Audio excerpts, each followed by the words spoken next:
Hey, it's Verity here on my YouTube channel and blog, Pretty Little Button. If you are new here, I make paper crafting tutorials for the everyday crafter. In today's video, I have a quick and easy heat embossed watercolouring card for you. And what's so great about this is you don't have to be a perfect watercolourist to get the look. If you struggle with no-line watercolouring, then this could be just for you. Heat embossing acts as a little barrier between different sections of the image, preventing the colours from bleeding into one another. I'm also using some fabulous earth sparkles with paper glaze to create a lovely textured look to the background. So let's get started. So for this card I'm using the Pucker Up stamp set along with the watercolour line stencil from Picket Studios. And I've taped the stencil down over some Gina K soft stone cardstock. To create the background, I'm going to add some Snowdrop white paper glaze from Picket Studios to one side of my card panel with a spatula. And now to get an even pressure so the glaze doesn't squish under the stencil from different points, I'm going to use my stencil pal from Web. This will allow me to drag the glaze over the card. I'm making sure I drag the glaze in the same direction of the stencil stripes. Again, this is just to reduce the chance of the glaze seeping under the stencil. Once I have good coverage, I'm just using a smaller spatula just to go over and smooth out any imperfections I may have. Now, as I remove the stencil, we are left with a beautiful white pearlized textured background against this lovely soft grey. But make sure you wash your stencil straight away and the spatula to prevent the glaze from drying on them, or just pop them in a bowl of clean water. Now to give it a little bit more interest, I'm going to use my Wow Earth Sparkles in Hammerhead. This is biodegradable glitter and all the names are called after creatures of the sea. So this mix is a lovely silver mix and this ties in well with the grey background. As the paper glaze is still wet, we can sprinkle the glitter over the glaze and it will stick to the glaze, drying with it. Now I don't want the glitter to be completely covering all of the glaze, but just to add a scattering of the glitter around the background. So to do this, I'm just using a small spatula to gently sprinkle the glitter over the panel, and then I'm just tapping off any excess glitter. When tilted in the light, you get a shine not only from that pearlescent paper glaze, but also from the earth sparkles, and it's beautiful. Okay, so for the watercolouring part of the card, I have placed the Pucker Up lemon stamp set into my MISTI with some watercolour cardstock in there as well. And I'm inking the stamp up with my Wow Clear Ultra Slow Drying Embossing ink and closing the door to stamp it. Because I'm stamping on watercolour cardstock, I'm re-inking and stamping again just to make sure I get a really good impression on this textured surface. Now to tie in with the other colours on the card so far, I'm covering this with Wow Metallic Silver Superfine Embossing Powder and heat setting it. I'm using the superfine version as I really want to make sure I keep all that fine detail in the stamp when it's heat embossed. So now we've created our heat embossed image, we can start watercolouring it in. And I'm using my Altenew Watercolour 36 pan set. So I'm going to stick with the traditional colours here with my painting, and I'm colouring the lemons in yellow. It's why I went for silver grey scheme in the rest of the card to allow the yellow to pop off the card, and I also think yellow and grey work quite well together. Now you can choose to colour them in any colour you prefer rather than sticking to the tradition, so it's completely up to you.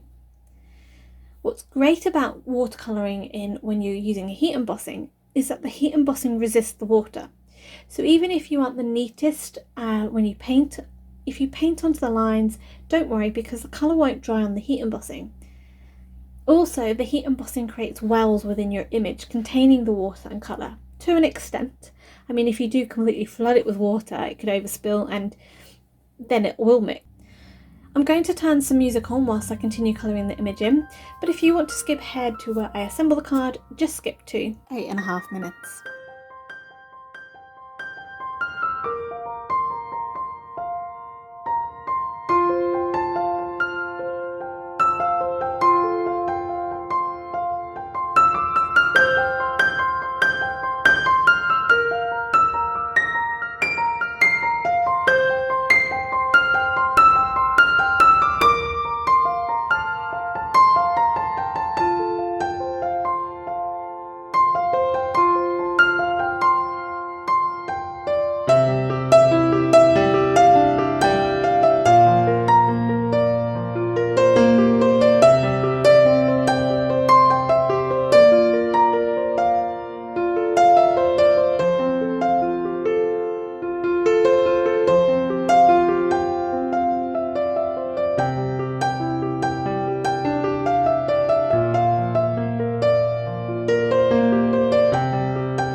So after all the colouring is complete, cut out the image either with a coordinating die or fussy cut with scissors.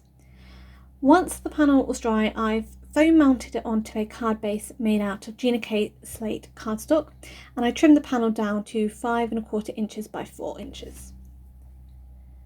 The lemons were also foam mounted onto the panel, offset to one side, and then I heat embossed a sentiment Sweet with a Little Sass, which comes in the pack wrap stamp set. Heat embossed this onto black cardstock in opaque white embossing powder. Again, I've foam mounted this onto the card, just offsetting it to the other side. Just to bring in a touch more yellow to the card, I'm using my pickup tool and liquid glue to adhere a few yellow sequins from Lucy's cards, and this is the Lemon Martini mix. Hopefully this has inspired you to give heat embossed watercolouring a go, and even if you're not amazing at watercolouring, this is very easy for any level of painter to have a go with. Let me know in the comments below if you love to watercolour. If you enjoyed today's video, please give it a thumbs up, and why not subscribe to the channel. Don't forget to hit that bell icon to be notified when the next video is up. For 10% discount at the Wow Embossing Powder shop, just enter the code you can see on screen. And why not check out this other video for some more inspiration. Until next time, happy crafting!